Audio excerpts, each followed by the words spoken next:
নমস্কার, welcome to ডিমার্স 365। আজকে আমরা নেক্সট পরবর্তী প্রশ্নগুলো দেখব এবং তোমরা যারা এখনো আমার এই চ্যানেলটি সাবস্ক্রাইব করোনি তারা অবশ্যই চ্যানেলটি সাবস্ক্রাইব করে রেখো এবং তোমরা অবশ্যই ভিডিওগুলো দেখবে এবং অবশ্যই লাইক শেয়ার করবে। তো দেখো, 1 নম্বর প্রশ্ন দেখো, বায়ুমণ্ডলে অক্সিজেনের পরিমাণ প্রায় কত? তো দেখো, আমাদের যে অ্যাটমসফিয়ার বা বায়ুমণ্ডল, সেই বায়ুমণ্ডলে নাইট্রোজেন থাকে কত? 78%। আমাদের বায়ুমণ্ডলে অক্সিজেন থাকে প্রায় 21%। আমাদের বায়ুমণ্ডলে আর্গন থাকে কত? তোমার 0.93%। এবং কার্বন ডাই অক্সাইড থাকে মনে রাখবে 0.04%। ক্লিয়ার প্রত্যেকের? তাহলে এখান থেকে তোমাকে যে কোনো প্রশ্ন করা হোক না কেন, তুমি কিন্তু অবশ্যই এর উত্তরগুলো তোমরা করতে পারবে। তো এখানে কি হবে সঠিক বলো? 78%, 20.95%, 0.03% না 1%? তাহলে এখানে অক্সিজেনের পরিমাণ হবে প্রায় মনে রাখবে 20.95%। অপশন বি তোমার সঠিক উত্তর। ঠিক আছে প্রত্যেকের? এবং এগুলো অবশ্যই তোমরা জেনে রাখবে কিন্তু, কারণ যে কোনো একটা কিন্তু তোমাদের পরীক্ষায় অবশ্যই দিতে পারে। তো পরের প্রশ্ন দেখো, নাম্বার 2 দেখো, সিএফসি বা ক্লোরোফ্লোরোকার্বন গ্যাসের প্রধান উৎস কি? সিএফসি বা ক্লোরোফ্লোরোকার্বনের প্রধান উৎস কি? ধান ক্ষেত, রেফ্রিজারেটর ও এয়ার কন্ডিশনার, আগ্নেয়গিরি ও মোটর গাড়ি। তো দেখো, এই যে সিএফসি এর যে প্রধান তোমার উৎস হয় অপশন নাম্বার বি, রেফ্রিজারেটর এবং এয়ার কন্ডিশনার এবং রেফ্রিজারেটর, এটা সঠিক উত্তর বি হবে। এবং তোমরা প্রত্যেকে মনে রাখবে, ধান খেতে আমরা বিশেষ করে দেখতে পাই মিথেন, CH4, মিথেন এবং CH4 আমরা বিশেষ করে দেখতে পাই ধান খেতে, কিন্তু লক্ষ্য রাখবে। এবং আগ্নেয়গিরি থেকে বিশেষ করে সালফার, বিশেষ করে মনে রাখবে সালফার নির্গত হয়, সালফার। ক্লিয়ার? তো প্রত্যেকে একটু ভালো করে এগুলো দেখে রাখবে। নাম্বার 3 নম্বর প্রশ্ন দেখো, সুন্দরবন কত সালে ইউনেস্কো ওয়ার্ল্ড হেরিটেজ সাইটের মর্যাদা পায়? সুন্দরবন তাহলে 1980, 1987, 1999 না 2005 সাল? তাহলে এখানে দেখো, সুন্দরবন ইউনেস্কো ওয়ার্ল্ড হেরিটেজ সাইটে পরিণত হয়, অপশন বি হবে 1987 সাল। অপশন বি তোমার সঠিক উত্তর হবে। এবং মনে রাখবে যে Sundarban tiger reserve, Sundarban tiger reserve এটি ঘোষিত হয় 1973 সালে, 1973 সালে। এবং মনে রাখবে সুন্দরবন রামসার সাইটে পরিণত হয় কত সালে? 2019 সালে। ক্লিয়ার প্রত্যেকের? তাহলে অবশ্যই সুন্দরবন রিলেটেড এই 3-4টি প্রশ্ন অবশ্যই দেখে রাখবে, যে ইউনেস্কো ওয়ার্ল্ড হেরিটেজ সাইট হয় 1987 সাল, সুন্দরবন টাইগার রিজার্ভ 1973 সাল এবং সুন্দরবন রামসার সাইট হয় 2019 সালে। চলো পরের প্রশ্ন দেখি আমরা, নাম্বার 4, মিনামাটা রোগ প্রথম কোন দেশে দেখা যায়? মিনামাটা রোগ, আগে বলো তো তোমরা, এই মিনামাটা রোগ কিসের জন্য হয়? মনে রাখবে পারদের জন্য, পারদ মা মার্কিউরি, পারদ। তাহলে পারদের জন্য হয় কিন্তু তোমার মিনামাটা রোগ। এবং এই রোগটা প্রথম দেখা দেয় জাপানের মিনামাটা শহরে। তার মানে কোথায়? জাপান। অপশন সি হবে সঠিক উত্তর, জাপান। চলো পরের প্রশ্ন দেখি আমরা, নাম্বার 5, নর্মদা বাঁচাও আন্দোলনের নেত্রী কে ছিলেন?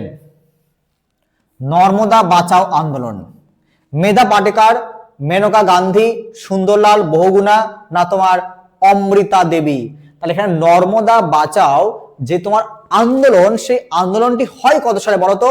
এই আন্দোলনটি হয় 1985 সালে। 1985 সালে এই আন্দোলনটি হয় কোথায়? গুজরাটে। মনে রাখবে গুজরাট রাজ্যে, গুজরাট রাজ্যে এই আন্দোলনটি হয়। এবং দেখো কিসের উপর ভিত্তি করে বলতো, মনে রাখবে গুজরাটের নর্মদা নদীর উপরে সর্দার সরোবর বাঁধ প্রকল্প। কি বলো? সর্দার সরোবর। তাহলে সর্দার সরোবর বাঁধ প্রকল্পের উপর যে তোমার বিরোধিতা তৈরি হয়, সেই বিরোধিতার আন্দোলনই ছিল নর্মদা বাঁচাও আন্দোলন। এবং এই আন্দোলনের যিনি মেন ভূমিকা পালন করেছিলেন তিনি হলেন মেধা পাটেকার। মেধা পাটেকার তিনি কিন্তু এই নর্মদা বাঁচাও আন্দোলনকে নেতৃত্ব দিয়েছিলেন। তাহলে খুব ইম্পর্টেন্ট প্রশ্ন, তোমরা অবশ্যই দেখে রাখবে কিন্তু। ওকে, চলো পরের প্রশ্ন দেখি আমরা, নাম্বার 6, বায়োডাইভার্সিটি। তাহলে বায়োডাইভার্সিটি শব্দটি প্রথম কে ব্যবহার করেন? ডারউইন, রোজেন, হেকেল না ট্যান্সলি?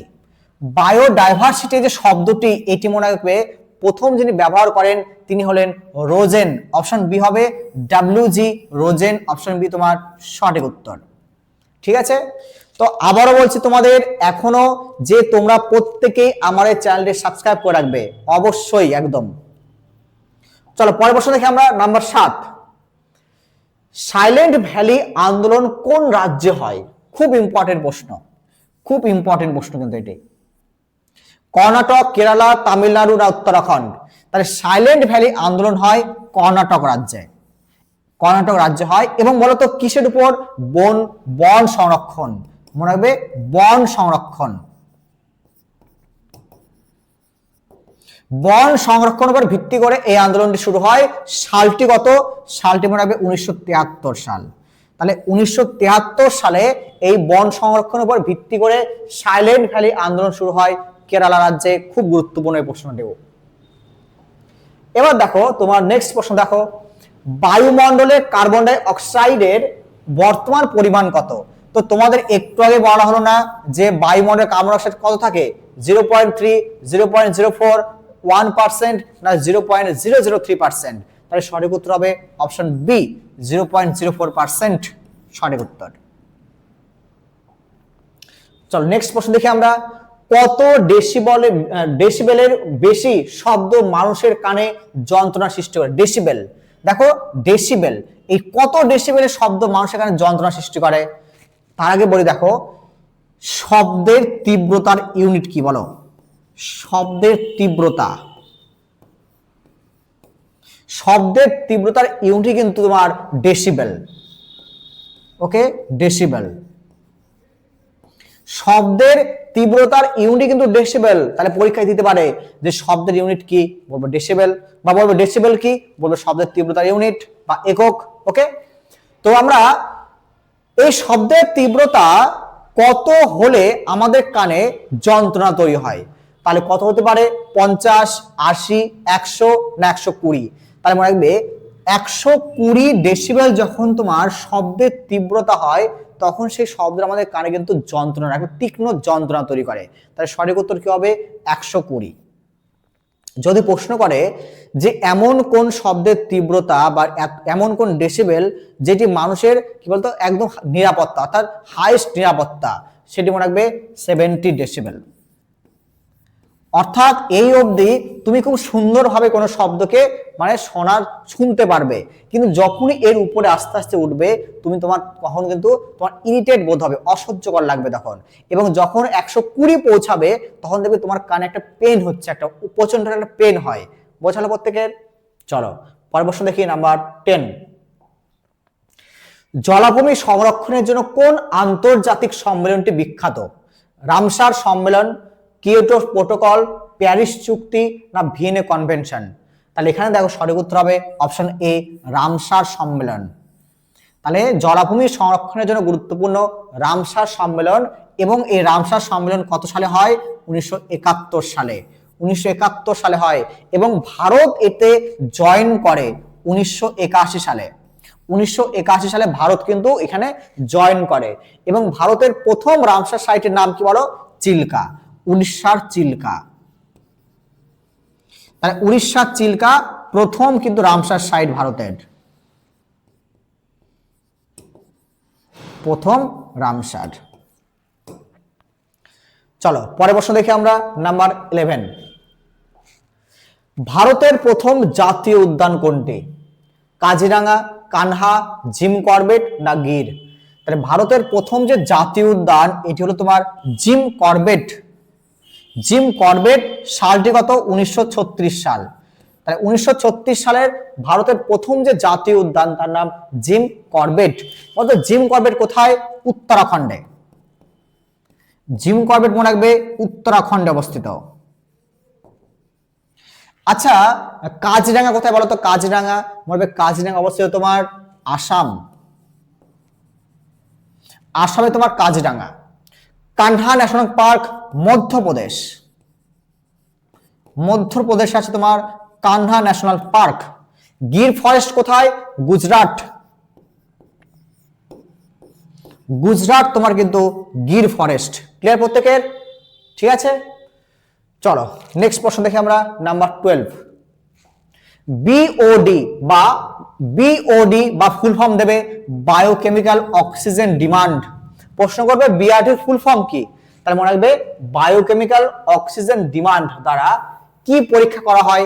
মাটির উর্বরতা, বায়ুর স্বচ্ছতা, জলের দূষণের মাত্রা না তোমার শব্দের তীব্রতা?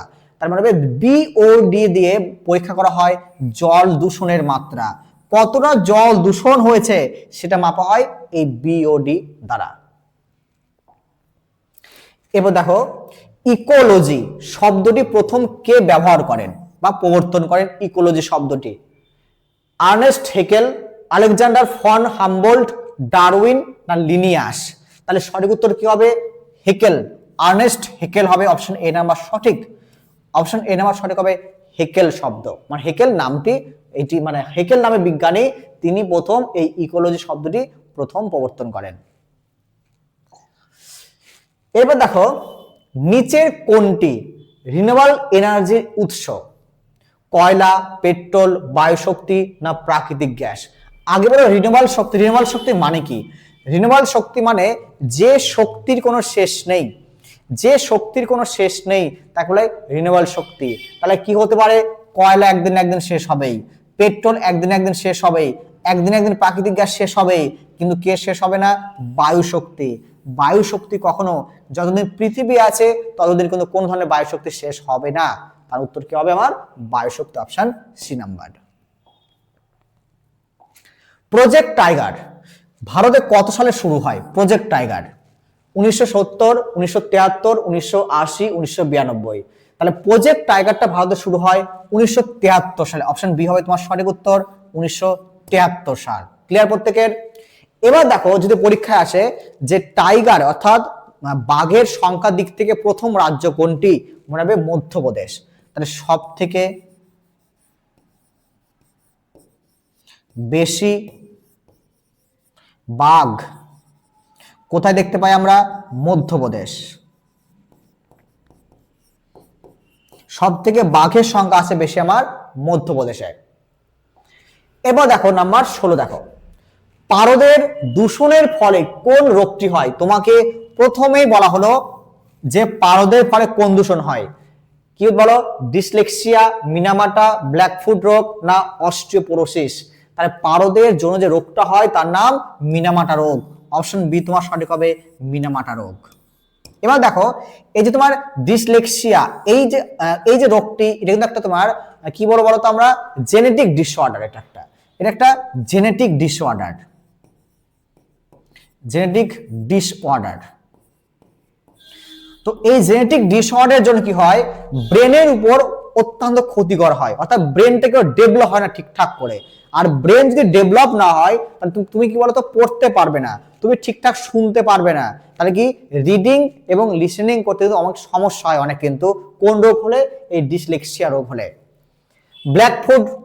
ব্ল্যাকফুট রোগ কিসের জন্য হয়? আর্সেনিকের জন্য। আর্সেনিক।